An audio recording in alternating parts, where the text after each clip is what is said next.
it's real easy to feel busy and not actually get anything done because life be lifing. It is the start of a new year, a new quarter, and every start of the new year is you feel motivated, you're going to get some new habits going.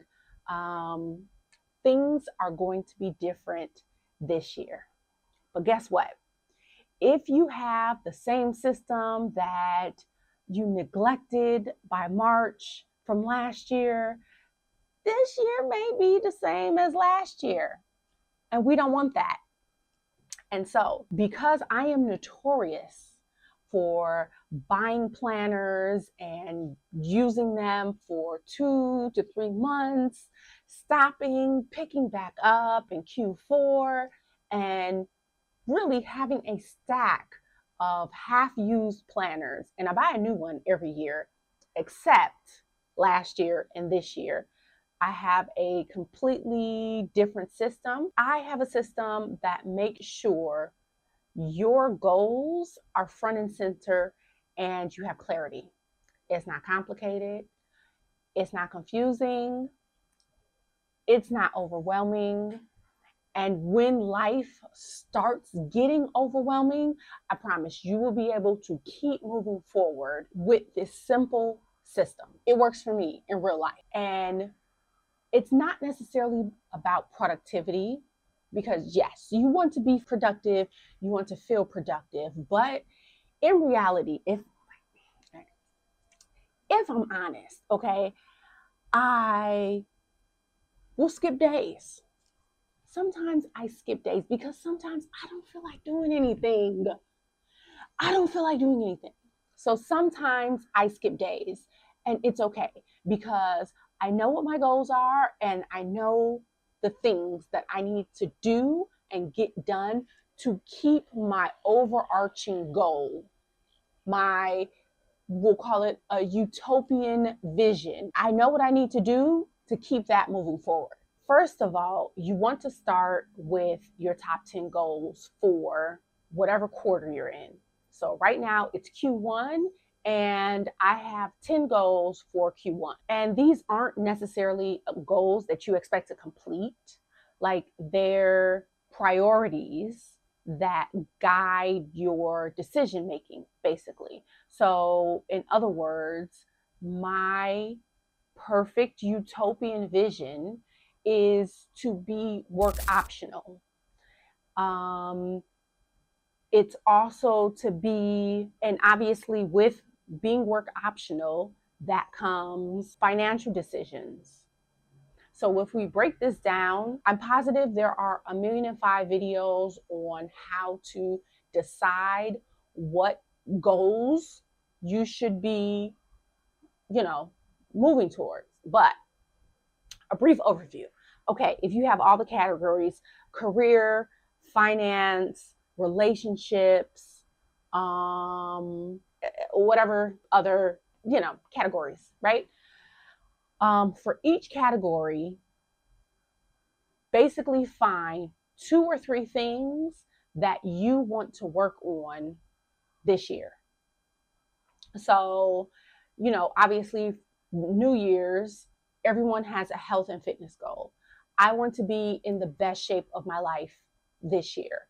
Okay, cool. That's going to be your overarching goal, to be in the best shape of this year. Now, your quarterly goal is going to be more like 3 to 5 workouts per week. Or mine in particular is consistent workouts 3 to 5 times a week, weights mostly. So in my mind, I need to be doing more weightlifting than I do cardio. Cardio is cool. Cardio is great. Cardio keeps us slim. But weights, especially because I'm over 40, weights is what we should be aiming for. I don't just want to be skinny. I want to be fit. So you have your top 10 goals. Every single day, I write my top 10 goals. I put the date at the top of the page, goals, and I literally write. And here's another thing. This is a regular schmegular notebook. This is what the pages look like. This is it. So writing your top 10 goals every single day keeps them primed at the front of your mind. Like you don't every single day, because you write your goals out every single day, at least mostly throughout the week. Okay, some days we just don't feel like doing anything, and I get it. I get it. We locked in. I get it. Some days we just don't feel like doing anything. But we aim to write this every single day. All right, so cool. I actually replaced this with journaling. Neither here or there. Writing out your top 10 goals every single day is literally going to wire your brain to focus and gain clarity on what you're supposed to be doing every single day. Because have you ever had a moment where it's like, okay, I want to make $1 million. What am I doing today?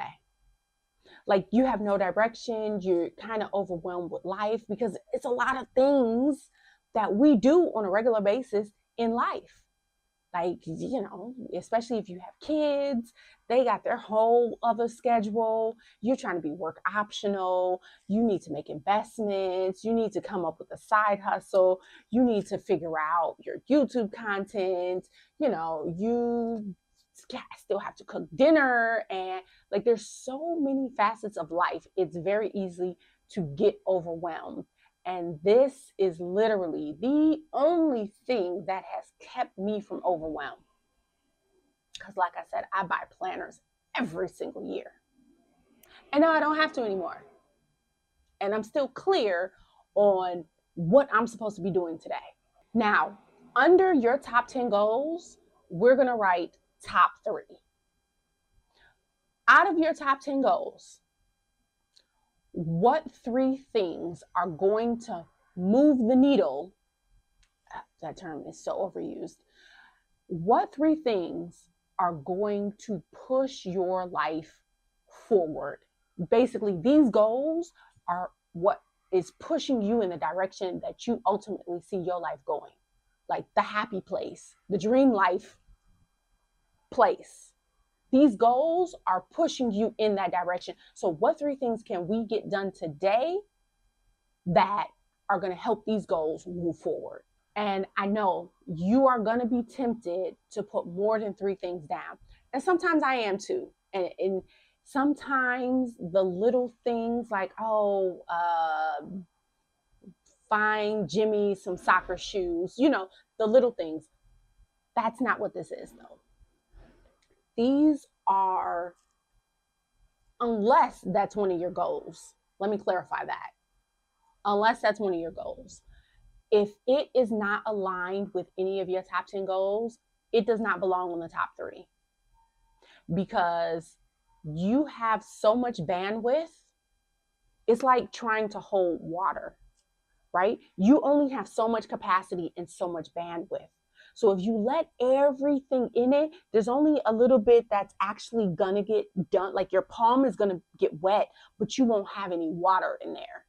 So the 3 things that you need to get done while you still have the mental bandwidth and capacity, that's your palm being wet, and everything else is just seeping through the cracks. But that's kind of how life happens too.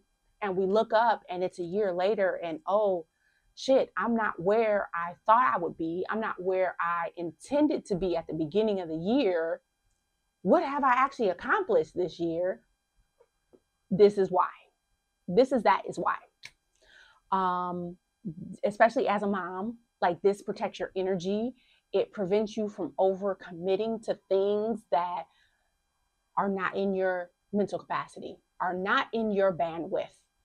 Okay, kids already have after school activities, you know, everything else. If your top 3 for today is not done, just ixnay it.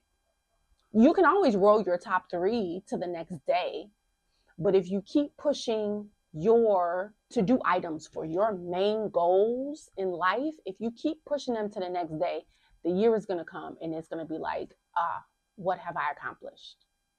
So in relationships, you can definitely, like, your kids go in relationships and the things that you want to do. Like I said, I want to spend more individual time with each kid. So if that's one of your overarching goals, then, that's the top 3 that is on the list. If it makes it on today's list as a top 3, cool, get it done.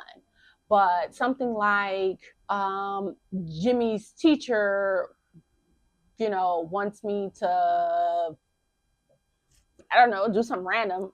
Jimmy's teacher doesn't ask me to do anything, but anything that is out of the scope of those top 10 goals, especially for this quarter, just say no. It's not in your best interest because you don't have the time commitment or bandwidth for it. And look, if the day ever goes sideways, don't scrap it. Definitely roll it over. There are going to be times that it's going to, like, you don't have a choice. It's going to be necessary to roll things over for the next day. There's some days where maybe I only get 2 things done off my top 3, or maybe I only get 1 thing done off my top 3. Either way, something gets done and something keeps pushing my goals forward, because we don't get to our dream life or the ideal life on accident. And you know what? Every day your top 3 can also change based on energy, based on what's going on in life, based on life. Okay? If life is lifing today, then maybe we don't have the energy to take any kid out on like a solo outing. Maybe today is not the day for that. Today might not be the day for it. So as your goals evolve, I literally do this every quarter. Like every quarter, I will reassess the goal, because if there's a goal that I've already accomplished that got completed in Q1, Q2, we got to move on to another goal. So every quarter, I reassess the goals and make sure that my top 10 is still supposed to be my top 10. So this system evolves, with you, instead of becoming another abandoned planner. I promise it works. When you try it, leave in the comments. Is it helpful? Does it work? Is it better than previous planners that you've had? Have you had a planner that was just like, nah, I can't ditch this planner. This is the planner. This planner changed my life. Because for me, this system, this is what changed my life. Additionally, I'm not clunky. I'm not rolling around with some clunky, if you see my stack of planners, it's just a lot of money wasted. Because it just doesn't give me the clarity that I need. I'm not saying there's anything wrong with the planners. It's me. It is me. All right. Until next time.